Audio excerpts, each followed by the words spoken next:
Focus, en directo. Entrevistas y análisis de la geopolítica. La vacuna para el fake news. Antecedentes. Actualidad. Contexto. Proyección. Futuro. Focus. Por La Iguana TV.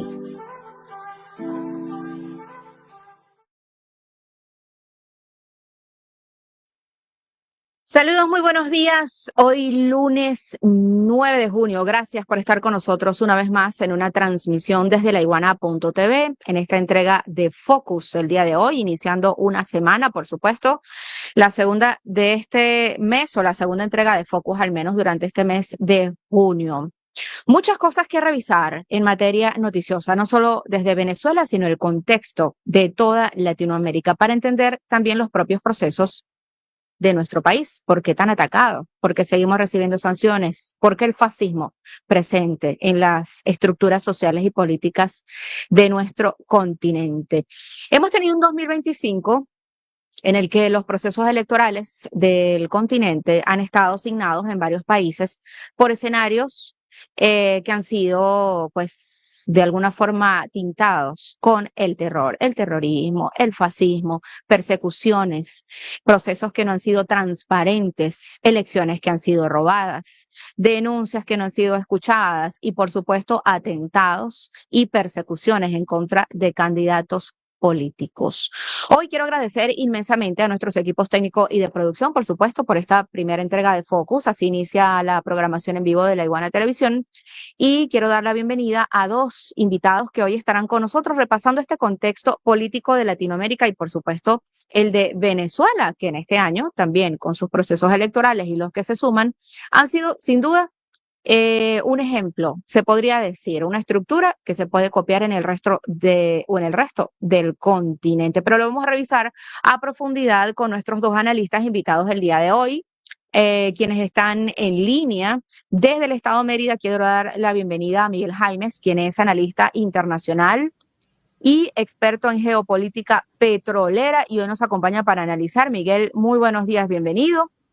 También va a estar con nosotros Orlando Pérez desde Ecuador, periodista y escritor, quien nos tiene un importante contexto de lo que ocurre en el país latinoamericano, también en torno a estos procesos electorales. Revisaremos también un poco Colombia. Bienvenido, Orlando y Miguel. Y vamos a entrar de inmediato en materia. Miguel, hemos estado revisando, por supuesto, desde tu perspectiva, el tema de la geopolítica petrolera, porque Venezuela es uno de los países más atacados del mundo, pero aún así hemos estado subsistiendo, pero yo diría más que eso, moralmente haciendo frente a todos los ataques, bloqueo financiero, diplomático y económico, por supuesto, sanciones. Y este año 2025, que a pesar de los procesos electorales, que podríamos decir han sido impecables en su estructura, en su despliegue, venimos de este fin de semana, Miguel, además de otra convocatoria que se ha hecho para las postulaciones, ¿no? Desde las bases para las próximas elecciones del 27 de julio. Pero esto versus, por ejemplo, a lo que ha acontecido el fin de semana, cuando se le perpetró un atentado al candidato de la derecha a las elecciones de Colombia. Ayúdanos entonces a revisar un poco este entorno, este contexto político y de persecución en torno a los sistemas electorales en América Latina. Bienvenido, ¿cómo estás? Bien, saludos amigos de La Iguana, María Antonieta, un gran saludo. El contexto electoral para América Latina y sobre todo para el arco andino es de innumerables seguidores. Hay una serie de hechos que van marcando cada parte de sus inicios. Muchos de ellos constantemente hacen su campaña refiriéndose al caso venezolano y a veces no de las mejores maneras.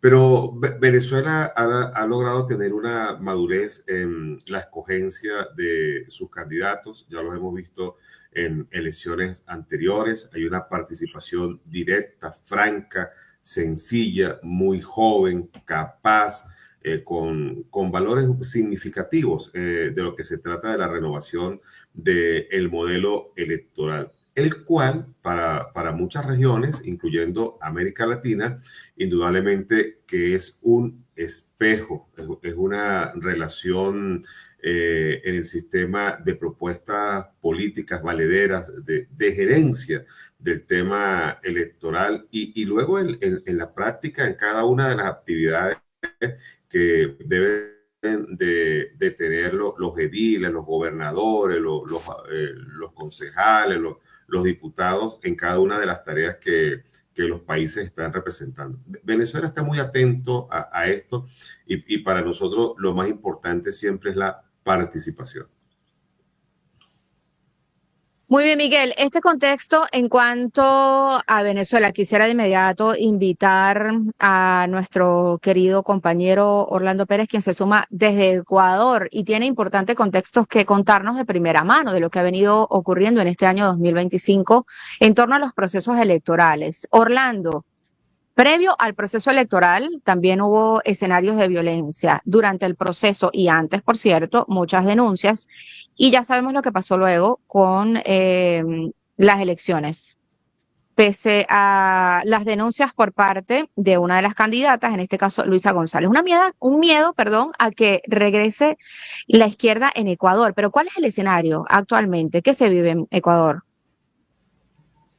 Mira, lamentablemente es una situación bastante compleja, la violencia no ha parado, el incremento de los secuestros, de las extorsiones, de los asesinatos, de sicariatos se ha incrementado, pero esa realidad, pero me está faltando la situación económica, en este momento la canasta básica en el Ecuador está por encima de los $800, una cosa increíble, o sea, insospechada, pero que en el registro oficial no existe. Entonces, frente a esa situación de violencia, de angustia, de miedo y de crisis económica, aparte de que se avecina una crisis eléctrica de nuevo, obviamente el relato oficial, la narrativa oficial efectivamente es la de que todo está mucho mejor, de que el país vive en paz. La madre del presidente, que ahora es asambleísta, también en su discurso el 24 de mayo dijo que desde el 13 de abril, cuando ganó las elecciones fraudulentamente el señor Daniel Noboa, dice que se vive un momento mágico en el Ecuador. Es decir, hay una cosa que yo podría calificar de enajenación política, porque la realidad es una, el relato oficial es otro, y frente a eso, lo que se vive efectivamente es un nivel de persecución imponiendo, instaurando juicios contra los dirigentes de la Revolución Ciudadana por haber puesto un tuit, por haber chateado con alguien, etcétera, etcétera. Es decir, en esta lógica, obviamente lo que se está instaurando es un estado policíaco.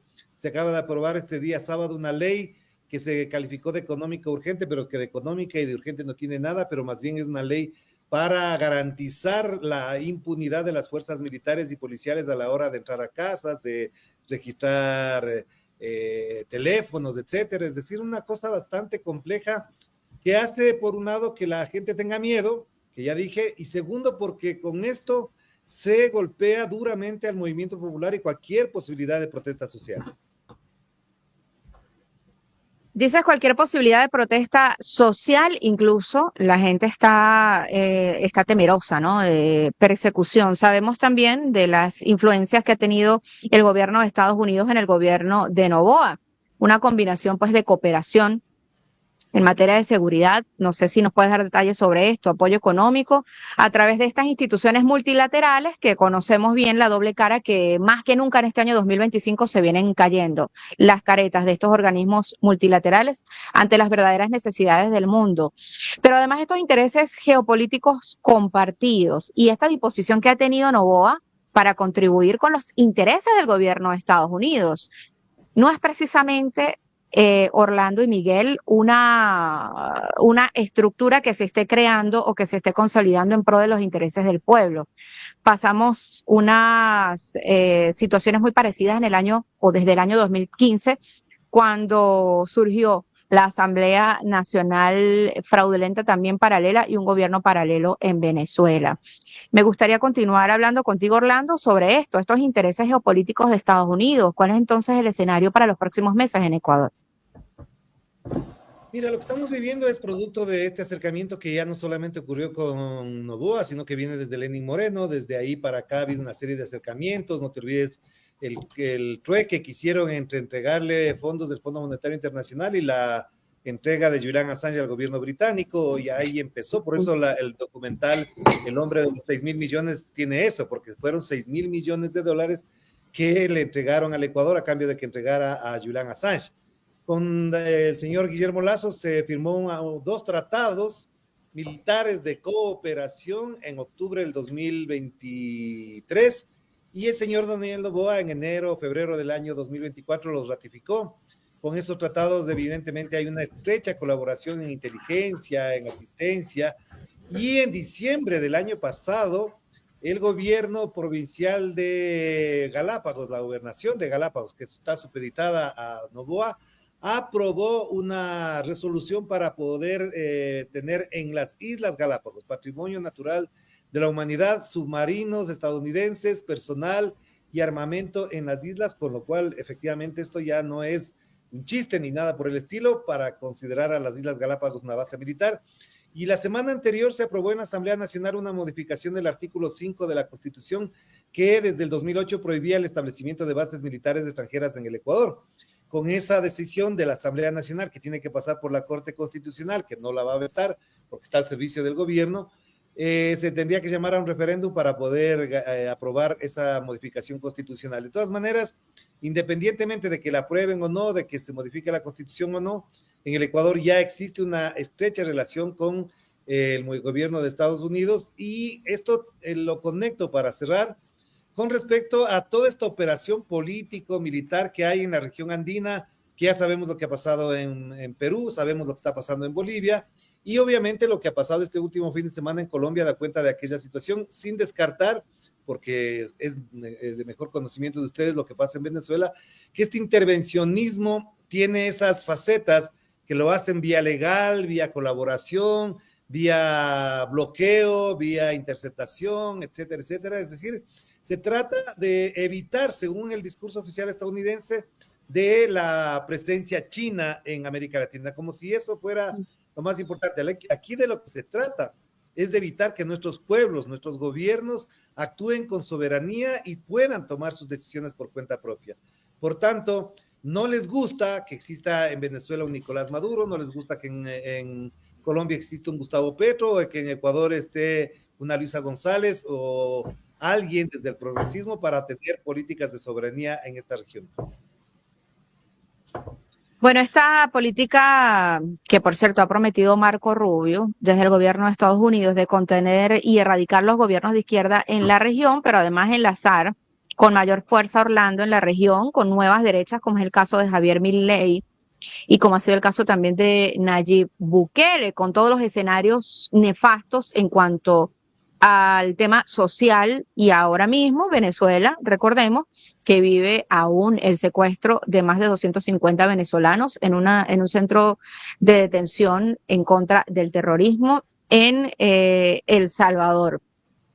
Bueno, lo mencionaba Orlando sobre la persecución en el Ecuador, la situación económica, por supuesto, los lazos que siguen estableciéndose con el gobierno de Estados Unidos, que no comienzan con Noboa precisamente, y comentas el tema de Colombia. Este fin de semana, uno de los candidatos justamente de la derecha sufre un atentado. Según las noticias del día, está en estado grave de salud y se espera pues los reportes en las próximas horas de cómo estaría entonces estabilizándose la salud, puesto que lo operaron tras recibir 3 disparos. Esto ocurrió el fin de semana en Colombia. Aspirante a la presidencia Miguel Uribe. Si puedes ayudarnos entonces a entender también este contexto, lo decías hace un momento, el contexto Colombia, Ecuador y Venezuela, pero entonces, ¿qué se espera? Es un candidato de la derecha en todo caso, en Colombia, Orlando, antes de conversar con Miguel. Bueno, aquí esto en Ecuador ha llegado de una manera tan particular porque exactamente la misma situación se vivió en el año 2023 con la muerte de Fernando Villavicencio. No nos olvidemos que en ese momento la izquierda ecuatoriana, con Luisa González a la cabeza, tenía todas las probabilidades de ganar en primera vuelta, y ocurrió este asesinato contra Villavicencio e inmediatamente se armó un framing en contra de la Revolución Ciudadana de Rafael Correa, acusándolo de ser el autor de este asesinato. Ya sabemos las consecuencias de aquello, no fue cierto, a tal punto que la propia esposa de Fernando Villavicencio comentó que la fiscal le obligó a poner un tuit para que le inculpara a Rafael Correa de este crimen, lo cual ya sabemos cuál era el propósito. Entonces, lo ocurrido en Colombia, a mí me suena, como ya se ha dado en llamar aquí en el Ecuador, una villavicenciada, es decir, que se parezca al caso de Villavicencio, con el único objetivo de impactar en la conciencia y en el sentimiento y en la sensibilidad de los votantes para acusar a la izquierda de estos crímenes. Es más, a mí me parece sospechoso, y creo que esto es válido reflexionar, que incluso en algunos noticieros la tarde-noche de ayer en Colombia decían que nunca la izquierda ha tenido asesinatos de esta naturaleza, y se olvidan de Pizarro, de Galán, que bueno, no era de izquierda, era de liberal, y todos los asesinatos que hubo contra la Unión Patriótica en Colombia cuando se constituyó en una fuerza política potente en los años 80 y 90.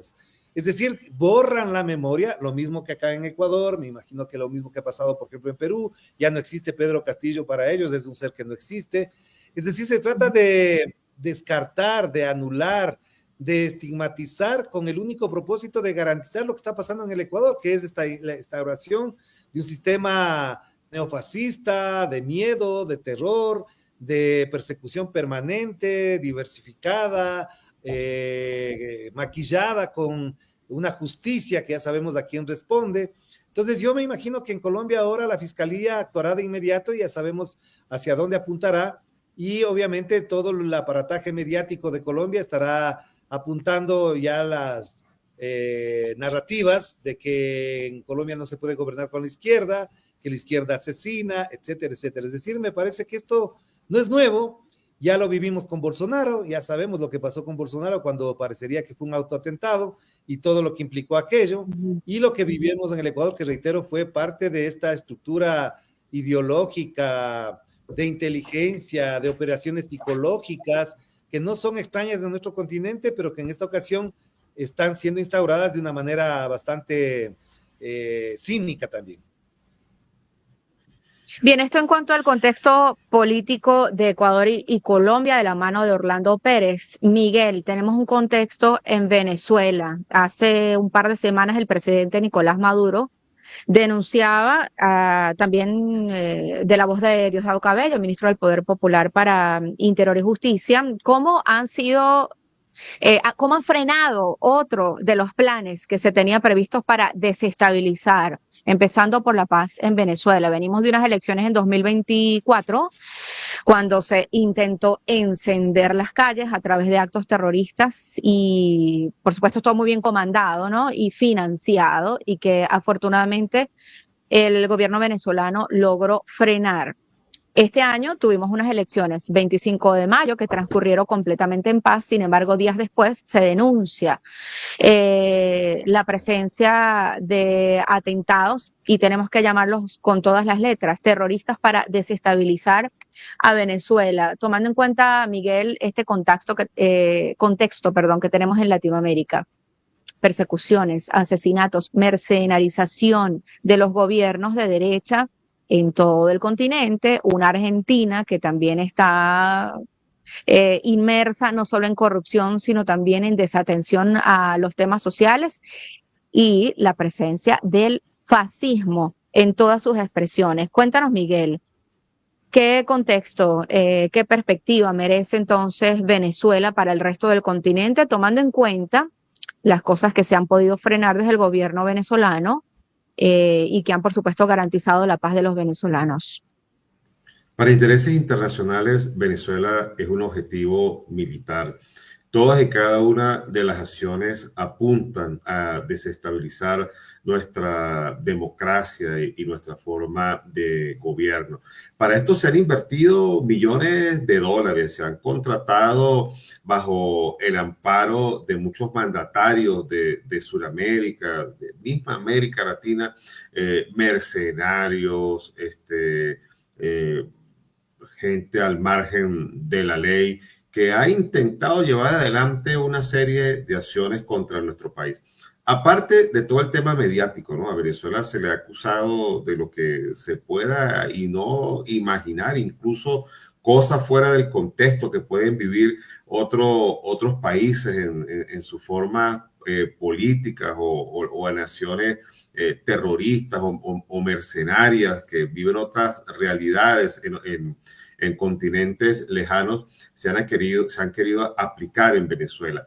Esa mercenización, como bien lo señala María Antonieta, ha dado resultados muy malos, pero sobre todo como un efecto boomerang se ha regresado en contra de sus mismos organizadores. Y hoy vemos cómo la situación, como el caso de Ecuador, que llama poderosamente la atención de la noche a la mañana, en las noticias que nos llegan y lo que analizamos, la situación política de Ecuador se vino a un escenario extremo de violencia, con hechos que no eran observados en ninguna parte de América Latina. Como esa fórmula ha servido para cohesionar y para seguir, entonces el paquete venezolano es aplicado inmediatamente a quien era presidente de Perú, el señor Pedro, el profesor, igualmente al gobierno del presidente Petro en Colombia. Y cada uno de los ataques que suceden en cada momento, pues tratan de imprimirle la responsabilidad venezolana. Cuando el candidato Miguel Uribe, el día sábado, comienza su intervención allí, una intervención que incluso dijo el presidente que en el esquema de seguridad no estaba autorizada. Él comienza diciendo algo, ¿no? Dice, por allí, vengo de hablar con una familia de venezolanos y lo primero que me pidieron fue que no dejes que Colombia se convierta igual a Venezuela. Es decir, que todo el discurso político para que muchos de estos candidatos en crisis, sin ningún tipo de criterio político, vacíos en lo político, le han hecho una esterectomía en lo político a cada uno de ellos, nombran y ponen el caso venezolano. No hay propuesta, no hay gerencia por parte de ellos. No hay un discurso nacional, un concepto de Estado-nación, de Estado, de gobierno, de equilibrio, de las realidades de cada país, tanto de Ecuador, de Perú, o Uruguay, Paraguay, la nación que sea, o el mismo Salvador. Trata de justificar cada una de sus medidas y de sus acciones colocando por delante el caso venezolano.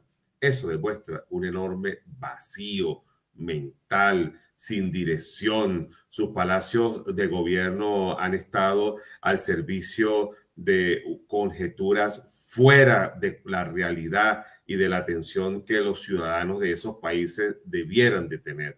Muchas cosas les duele de la democracia, del proceso político que lleva adelante Venezuela, porque contraviene sus intereses, privatización, militarización, el acceso a bases militares estadounidenses, la llegada de mercenarios, la identificación con hechos tan graves que hay en el mundo como el caso de Ucrania o de la misma Israel en contra de Palestina. Eso lo aplauden en sus palacios de gobierno, en sus oficinas presidenciales.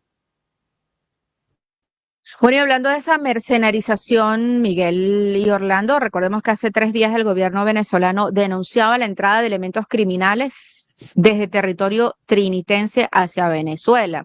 Unas palabras más, palabras menos que se han dado. Por supuesto que Venezuela ha tenido una respuesta contundente haciendo este reclamo porque además ha habido como una respuesta injustificada, ¿no? Por parte del gobierno de Trinidad y Tobago. Una vez más se frena un intento de el ingreso de terroristas a Venezuela. Han estado atacando una y otra vez el proceso de tranquilidad y paz y también de recuperación económica que viene viviendo toda Venezuela tras cada coyuntura que hemos vivido, que incluye también no solo sanciones, sino también la pandemia. Revisemos el tema entonces económico. Me gustaría, Orlando, hablar de las proyecciones económicas en el caso de Ecuador. Hay un dibujo, una estructura que se persigue constantemente: desestabilizar, crear crisis económicas, por supuesto, enlazar con el gobierno de entrada y que finalmente la situación económica del país vaya a parar a los brazos del Fondo Monetario Internacional. El caso de Ecuador, en 2024, el Fondo Monetario Internacional aprobó un préstamo de 4.000 millones de dólares para Ecuador, esto como un respaldo a políticas económicas gubernamentales, pero se concretó allí la influencia del gobierno de Washington en Latinoamérica. Ante este contexto que tú dices, además, que una cesta básica en Ecuador, Orlando, ronda los $800, ¿cuál es entonces, cómo se perfila este contexto económico en los próximos meses para Ecuador? Mira, ahí quizás te puedo contradecir porque en el esquema tradicional estaríamos viendo al Fondo Monetario Internacional, pero lo que ya vemos, lo que ya sentimos desde hace algunos años para acá, y cuando te digo algunos años es desde que gobernaba aquí el señor Guillermo Lasso, que efectivamente lo que se está apuntalando es una estructura económica en el Ecuador para el servicio de la mafia internacional, de la mafia albanesa y del sistema financiero, porque se lava mucha plata aquí en el Ecuador. Los cálculos que hacen algunos expertos van entre 5.000 y 10.000 millones de dólares al año. Puede ser un poquito más, un poquito menos, pero el sistema financiero es el que más se ha beneficiado de la mafia criminal y de lavado de activos en este país. Y por eso se crea una ficción en el Ecuador pensando que hay consumo, que hay venta de autos, que hay venta de edificios, de departamentos, cuando en realidad eso corresponde al lavado de activos que no tiene ningún control. Fíjate qué grave es la situación económica que la unidad de análisis financiero, la llamada UAFE, que en la época de Rafael Correa era la que controlaba y frenaba el lavado de activos, prácticamente no ejecuta su presupuesto. Y bastantes personas de la UAFE, de la unidad de análisis financiero del Ecuador, han estado involucradas en corrupción con bandas criminales para que no se les investiga en las cooperativas de ahorro, a los bancos, etcétera, etcétera. Es decir, más que apuntalar una economía que pague las deudas con el Fondo Monetario Internacional, lo que estamos viviendo en el Ecuador es una economía criminal transnacional que lava mucha plata, que saca mucha plata, y en función de eso es que se gobierna en este país. No les importa si el salario les alcanza o no les alcanza a los ecuatorianos, si se privatiza los servicios públicos, si no hay energía eléctrica, si el petróleo sirve o no sirve para los intereses nacionales y no se queda fuera del país. Lo que les interesa es que esta estructura se sostenga. Ahora bien, esto que estoy diciendo puede ser muy grave, pero en la práctica está visto, se ve todos los días, porque no se hacen las acciones correspondientes, porque, por ejemplo, las evidencias que se encontraron en el juicio contra el líder de la banda de los choneros se queman, se desaparecen por orden judicial, y ahí hay teléfonos, hay computadoras que involucrarían a militares, policías, empresarios, jueces, fiscales, etcétera, etcétera, cuando en cambio se trata de dirigentes de la Revolución Ciudadana. En cambio, todos los celulares, los chats de WhatsApp se convierten en pruebas de asociación ilícita. Entonces, cuando tú miras eso, por un lado combaten a la izquierda, al progresismo, y por otro lado a los criminales los dejan ir. Entonces, esta situación es bastante compleja. Es difícil explicarla en pocos minutos porque para esto haría falta incluso la presencia de expertos que expliquen de alguna manera mucho más técnica el asunto, pero te digo en términos muy generales y periodísticos, esta situación es muy compleja. Ahora bien, no descarto ni tampoco subestimo que efectivamente con el Fondo Monetario Internacional hay unos compromisos y unas obligaciones que supuestamente son préstamos para incentivar la economía, para desarrollar la liquidez fiscal, pero no, pues en la práctica lo que se hace es recibir deuda para pagar deuda, fenómeno que ya se vivió en Argentina y que sabemos las consecuencias de aquello. Es decir, no es nada nuevo para nosotros y sin embargo, obviamente esta situación se va a ir transfigurando en una supuesta crisis económica que active la austerización, el austericidio, como se dice acá, es decir, bajar el déficit fiscal, el no pagar los sueldos a tiempo, el no pagar las obligaciones con los gobiernos municipales y provinciales, el no pagar el seguro social, etcétera, etcétera, con tal de cumplir con el Fondo Monetario Internacional, que ya obviamente este año tendría que pagarle, debemos pagarle al Fondo Monetario Internacional 6.500 millones de dólares, lo cual sería una cantidad exorbitante de dinero que podría tener dos salidas. Una, el incremento del IVA, que ya está en el 15%, que para el Ecuador es muchísima plata y que eso ha generado la inflación que tenemos. Y dos, el incremento de los precios de los combustibles, que también ha sido una de las figuras tradicionales de la derecha ecuatoriana o de los gobiernos neoliberales para financiar el déficit fiscal. Esas dos medidas, el incremento del IVA más el incremento de los precios de los combustibles, normalmente habría traído protesta y movilización social. Ahora, dadas las circunstancias que estamos viviendo, con el miedo que hablaba al principio de la entrevista, obviamente eso se podría neutralizar porque estamos en estado de excepción permanente, vivimos un conflicto armado interno y cualquier tipo de reunión que no sea con propósitos religiosos o algo por el estilo es considerada conspirativa y podría llevarse a la cárcel hasta por 15 años de prisión a quienes hagan este tipo de reuniones o movilizaciones.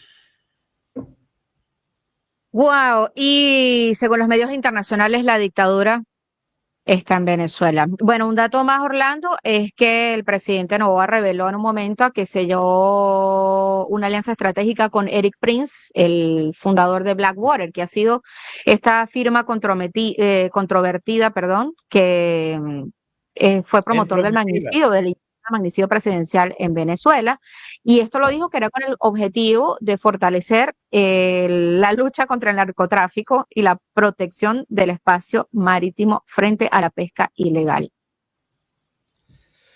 Mira, tú decías es de entrometida. Ese señor Eric Prince no tiene nada que hacer en este país, no tiene nada que hacer. Primero que no tiene ni idea de lo que es este país, no habla español.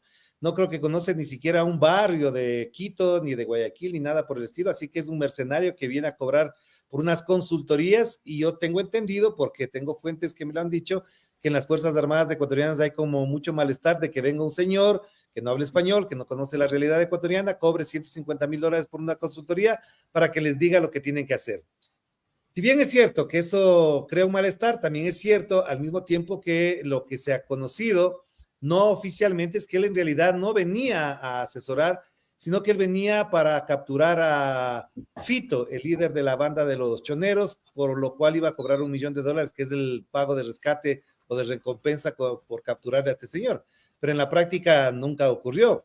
Va a volver estos días y supuestamente él tendría que mostrar. Ahora bien, esto se puede hacer en el Ecuador, porque vivimos un estado de emergencia, un estado de excepción, un conflicto armado interno, porque si fuese en términos normales y regulares, ese pago no tendría justificación y podría ser considerado peculado, con lo cual, por supuesto, las autoridades o funcionarios que contratarían podrían ir hasta presos o devolver la plata, por último. Pero como estamos en una circunstancia anormal, de emergencia, que justifica la compra y además la quema de los papeles, de los documentos que justificaran esa compra sin sustento legal alguno, obviamente esto puede pasar. Pero te digo, esto es normal, esto es la privatización de la seguridad, es hacer una cosa bastante extraña, bastante oscura, bastante espesa en el Ecuador, que lo único que hace es darle réditos y dinero a ciertos personajes que ya sabemos para dónde apuntan. Este señor vino a hacer campaña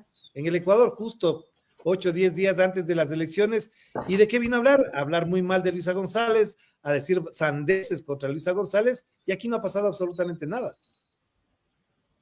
Bien, Orlando, Luisa González lo decía en una entrevista como parte de su campaña presidencial, que muchos venezolanos se están devolviendo a Venezuela porque la situación en Ecuador empeoró significativamente y que se habían ido para conseguir mejores oportunidades en algún momento, pero ya no es una realidad. El tema de la migración, si podemos darle una mirada, Orlando, se perfila en Ecuador, ¿cómo ves el tema? Hay muchos venezolanos que sabemos que están allá, pero ante esta situación también muchos ecuatorianos seguramente van a tener que salir. Efectivamente, te iba a decir eso. La migración ecuatoriana es la más preocupante, pero es de la que no se habla. Más de 120,000 ecuatorianos salieron del país del año 2024, entre el 2023 y 2024, perdón, y de eso no se habla. Ese no es un problema. Ahí sí no estamos hablando de Venezuela, ahí sí no existe Venezuela. Se supone que alrededor de 50,000 venezolanos, de los que 300,000 que vivirían aquí en el Ecuador en el año 2024 regresaron para Venezuela y otros fueron para otros países. Es decir, este discurso, este doble discurso, esta doble mirada que tienen sobre la realidad ecuatoriana y quieren compararla con Venezuela es absolutamente absurda, no tiene ningún sentido. Y es tan grave porque ya incluso han bajado el tono con respecto a Venezuela, porque efectivamente saben que esta situación, cada vez que lo mencionan, les saltan las cifras de la comparación que se hace de la economía venezolana, que crece, que tiene mayores ingresos, que tiene otro tipo de inversión extranjera, comparado con la de Ecuador, que decrece y que tiene cero inversión extranjera, etcétera. Es decir, y cuando hablamos de migración, María Antonieta, esto es absolutamente absurdo. En el Ecuador no podemos hablar mal de la migración venezolana cuando nuestra propia gente no solamente que migra al exterior o emigra al exterior, sino que hay desplazamientos forzosos dentro del territorio ecuatoriano. Y esto es de lo que no se habla en América Latina y no son titulares de los grandes medios de comunicación. Yo incluso estaba preparando un artículo sobre el desplazamiento forzado en el Ecuador. Hay poblaciones enteras de la provincia de Esmeraldas, de la provincia de Guayas, de Manabí, de Santa Elena, que se han movilizado hacia otros sectores. Vienen acá a Quito, han ido a Imbabura, que está al norte de Pichincha, han ido hacia la zona de Azuay, al sur del país, porque en sus zonas no hay cómo vivir, bien sea por el nivel de inseguridad y criminalidad, y segundo es por la extorsión permanente. Es decir, hay barrios, fíjate, y esto que parecería que voy a contar es ciencia ficción, en el barrio que se llama Santiaguito Roldós, que lleva el nombre del hijo del señor presidente de Roldós, el presidente Roldós de los años 80, hay noches en las que las personas, los habitantes del barrio Santiaguito Roldós, tienen que salir porque llegan las bandas criminales, les desalojan para ocupar los barrios como bodegas de droga. Llega la droga, se pasan 2, 3 días ahí, llegan los camiones, se van a los puertos de Guayaquil y la gente puede regresar a sus casas. A la semana siguiente hacen lo mismo, entonces esta gente no puede vivir ahí porque sus casas después de eso quedan desbaratadas, quedan destruidas. Entonces son miles de personas que se han desplazado buscando lugares seguros y de esto no se habla en el Ecuador. Es decir, eso ocurrió en Venezuela. Eso ocurrió en Colombia en los años 80, pero no en Venezuela y no en el Ecuador. Pero cuando quieren comparar esta situación, ya saben perfectamente que personas como yo, como otros más, el momento que sacan esas cifras o esas absurdas comparaciones, nosotros les sacamos las cifras del Ecuador y se tienen que quedar callados. Bueno, increíble, querido Orlando, este contexto que justamente como lo mencionas, no lo dicen los medios internacionales.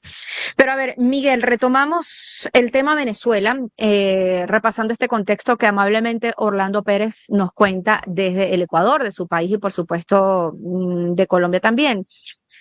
Miguel, en dos platos, este año una de las grandes preocupaciones, como siempre en todos los países, es la economía. En Venezuela hemos tenido varios trimestres de crecimiento económico. Una de las grandes preocupaciones, por supuesto, como país petrolero, ha sido las licencias para la explotación del petróleo en Venezuela. Comenzamos un año bastante movido en tema energético, en tema de cooperación y con el tema de las licencias.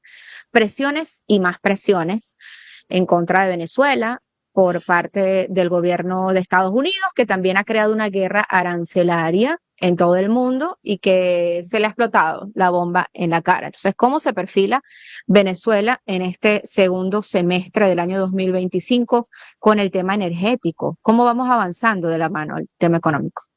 Venezuela tiene una producción hoy diaria de 1.100.000 barriles de petróleo. Su crecimiento y fortaleza está basada en la enorme experiencia. Recuerda que nuestra explotación de crudo lleva no menos de 150 años y lo que es el entendimiento de todos los protocolos en el tema energético, Venezuela tiene su enorme liderazgo. Sin embargo, para esto se ha reunido y ha complotado los Estados Unidos junto a Europa y a otros actores para que este país suramericano se vea disminuido en su liderazgo petrolero. Venezuela es llamada, citada, esperada para dar lineamientos, vuelos en torno a lo que son las ideas del mercado petrolero internacional, cómo enfrentar las nuevas situaciones que están unidas a lo más devastador que es la guerra, esa sindéresis, ese punto, esa gerencia, ese liderazgo que lleva adelante Venezuela ha ocupado espacio y tiene una enorme experiencia. Los Estados Unidos, quienes tratan de creer que Venezuela es su campo de petróleo, pues desde allí intentan con sus decisiones, declaraciones y una serie de hechos detener nuestra producción. Pero que también nuestra producción no tenga una identificación con otros países, con otros mercados. India, China, mismos países de América Latina, de Asia, la gigantesca y poblada Asia que tiene proyectos de demanda lo bastante grande. Y los enemigos que se ha buscado Estados Unidos como China, pues también intenta que esos enemigos no lleguen a otros países como es el caso venezolano. Por eso Estados Unidos de una manera permanente, cruda, cruel, trata de detener cada una de las acciones que nosotros estamos llevando adelante. Por una u otra forma, sus oficinas creadas especialmente para detener el proceso venezolano desde la época de Biden, quienes estudian pormenorizadamente cada una de las relaciones, los convenios, los equilibrios, los acuerdos, el reconocimiento que haga y que tenga y que busque y que también citen a Venezuela para su desarrollo energético. Es paralizado, es detenido.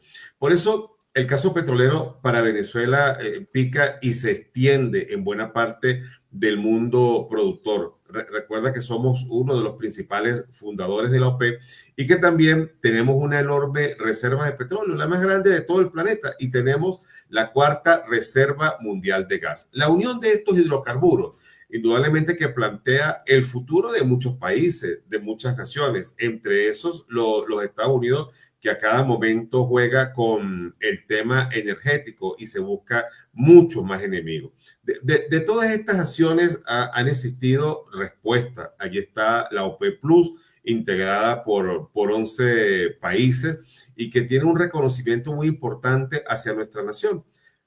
Nada más y nada menos que tener el 85% de las reservas mundiales de petróleo tiene un peso significativo a la hora de decidir, de acercarnos y de que muchas naciones nos reconozcan. Por eso el gravísimo y desteñido empeño por parte de la administración que actualmente está en la oficina oval, la cual tiene bastantes problemas. Hay escenarios de problemas cercanos e inmediatos que van a volcar la atención en Norteamérica.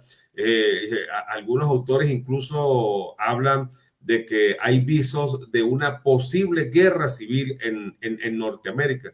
Pero de hecho todas las cosas pues marchan muy mal, terriblemente mal, y tratan de buscar los resultados de sus problemas en otros países, como es el caso de Venezuela acá en Sudamérica.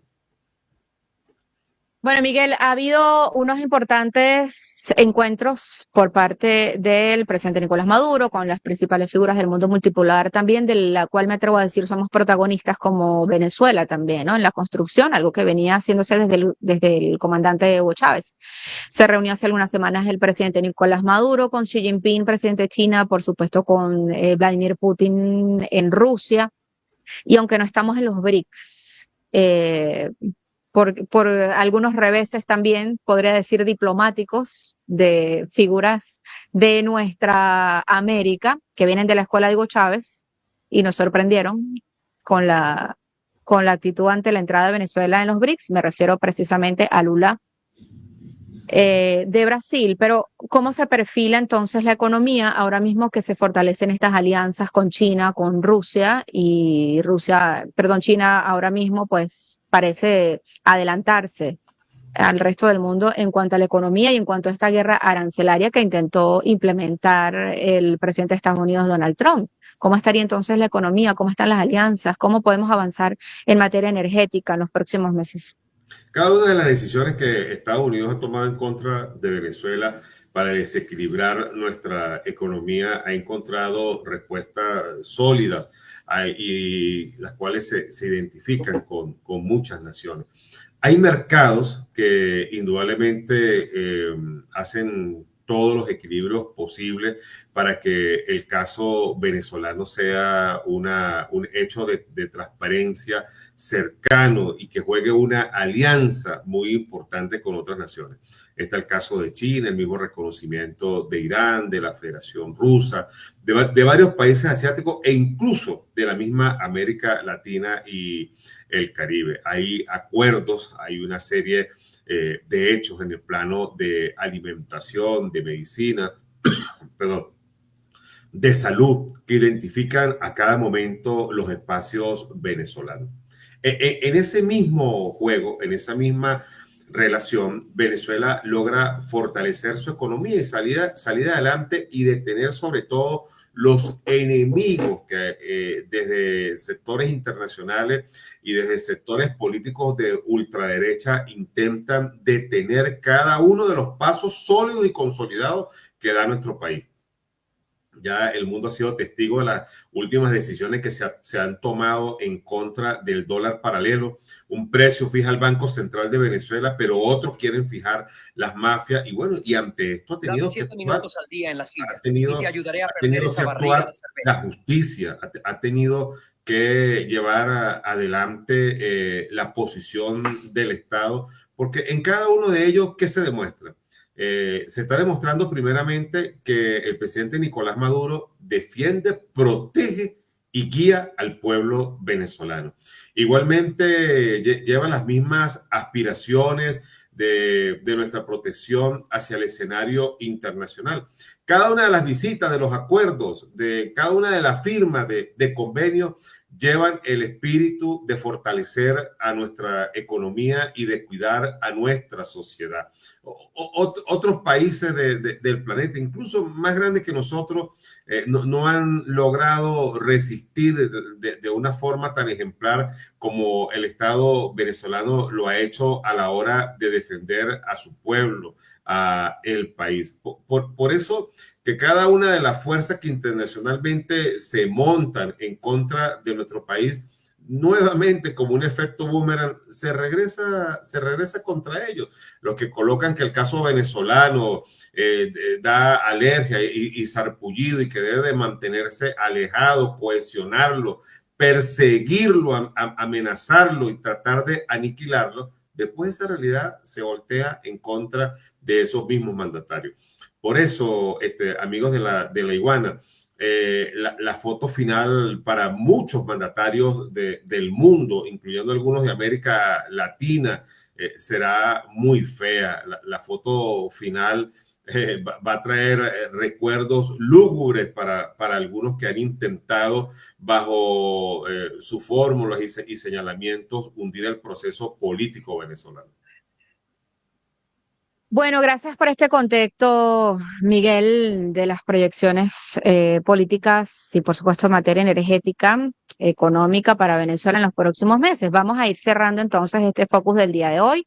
Me gustaría agradecer a ambos por su participación. Orlando, desde Ecuador, te agradezco muchísimo este contacto, tu mensaje para Latinoamérica. Y la pregunta, ¿es Venezuela entonces garante de la estabilidad política y de la paz en América Latina?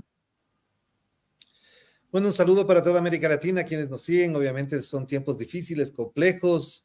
Me resulta difícil decir que Venezuela pueda ser el garante en estos momentos cuando todo lo que se está viviendo me da a pensar de que pueden venir cosas peores para los movimientos progresistas, para países democráticos como Venezuela, por ejemplo, que sabemos perfectamente todo lo que atraviesa. Y yo creo que incluso se está configurando un orden latinoamericano donde la izquierda tendría que ser cancelada porque si no, la derecha no podría existir. Y aquí sí me parece que entra en juego un valor que sí hay que discutirlo constantemente. ¿Sirve efectivamente la democracia para que la izquierda, el progresismo, los movimientos sociales tengan espacio hasta para la disputa dentro de esa narrativa de la derecha? La democracia está dando las condiciones o está generando las condiciones para que la pluralidad y la diversidad de que tanto se llenan la boca los supuestos demócratas de este planeta tenga sustento y tenga validez en nuestra región. La democracia es la que garantiza la mínima soberanía y el mínimo bienestar a la gente. Entonces a mí sí me preocupa que efectivamente se llenan la boca de democracia, hablamos de democracia, pero la democracia que estamos viviendo en esta zona del continente, en esta zona de la región andina, no creo que tiene sentido y por lo tanto me preocupa mucho más que se vayan configurando este orden latinoamericano de persecución y de aniquilamiento de los valores democráticos, como digo en principio, y también de los sectores de progresistas y de izquierda de este continente. Bueno, gracias, Orlando. Muchas gracias por el contexto en Ecuador, por contarnos cosas que nos salen en los titulares de los medios internacionales y hacer este contexto también para Venezuela y para el resto de Latinoamérica. Te agradezco inmensamente este contacto con Focus en laiguana.tv y siempre invitado. Muchas gracias. Miguel, despedimos entonces nuestro contexto en Venezuela, tu mensaje para los venezolanos que ahora mismo estamos enfrentando retos como siempre en cuanto al tema económico, pero en un contexto de paz en el ámbito político, electoral y social en el país. Tu mensaje para finalizar, Miguel. Estamos en un momento importante, valioso. Tenemos resultados que están a la vista. Nuestro país está inscrito en lo que siempre hemos señalado: paz, equilibrio, progreso y un sistema político joven que toma en cuenta las necesidades de la población. Tenemos muchos retos, tenemos muchas tareas y proyectos que llevar adelante. Para eso tenemos la gente y tenemos el sueño, tenemos la inspiración de nuestros libertadores. Nunca dejemos de lado el enorme pensamiento de Simón Bolívar, la guía que ha significado en todos estos siglos la lucha y la tenacidad venezolana de equilibrio, de liderazgo, de propuesta, de llevar adelante nuestra voz, de llevar adelante una cantidad de ideas que hemos compartido en el mundo. Venezuela es solidaridad, Venezuela también es equilibrio. Muchos países de América Latina deben de percibir que al momento de seguir apostando por el desequilibrio o la destrucción de nuestro país, si ese escenario llegara a concretarse, muchos países de América Latina van a tener unas suertes demasiado oscuras. Por eso la paz y por eso la propuesta venezolana toma cuerpo, se instala dentro del sentimiento de América Latina, quien es el que ha llamado a los mejores criterios de unificación, de liderazgo, de diplomacia, de paz. Jamás hemos salido ni decimos ni agredimos absolutamente a nadie, ni damos la misma respuesta a muchos de los países que andan montando invasiones, magnicidios, atentados en contra de nuestra nación. Hemos llevado adelante propuestas como Petrocaribe, Petrosur, Petrocaribe Alimento, el ALBA, TCP. Estuvimos inspirados en el enorme equilibrio de la CELAC, de la UNASUR, que hay que rescatarlo y que hay tareas por delante. Juntos, unidos, podemos ser un gran continente. Separados sería la destrucción. Hasta más pronto. Gracias, Miguel Jaimes, por tus aportes en esta entrega de Focus. Agradezco también a Orlando Pérez desde Ecuador. Bienvenidos ambos siempre a Focus y a laiguana.tv. Hasta pronto, cuídense mucho y gracias por estar con nosotros dándonos contextos el día de hoy. Bueno, hasta pronto. Así le damos punto final a esta entrega de Focus del día de hoy, lunes 9 de junio, o de junio. Dios mío, Vidal. Aquí hace falta café. Gracias a ustedes por estar acompañándonos en este lunes. Sigan las noticias, por supuesto, y actualizaciones a través de laiguana.tv, actualizándose, como siempre, en el contexto nacional e internacional. Esta tarde, el programa del presidente a las 7 de la noche, como Maduro Más. Por allí estarán compartiendo también, por supuesto, las líneas y todo el recorrido que se ha hecho de interés político, cultural, económico, de la mano del presidente Nicolás Maduro. Ustedes sigan con laiguana.tv. Yo les agradezco inmensamente. Esta servidora, María Antonieta Peña, en nombre de nuestros equipos técnicos de producción de laiguana.tv. Cuídense mucho, éxitos y bendiciones. Focus en directo. Entrevistas y análisis de la geopolítica. La vacuna para el fake news. Antecedentes. Actualidad. Contexto. Proyección. Futuro. Focus. Por la Iguana TV.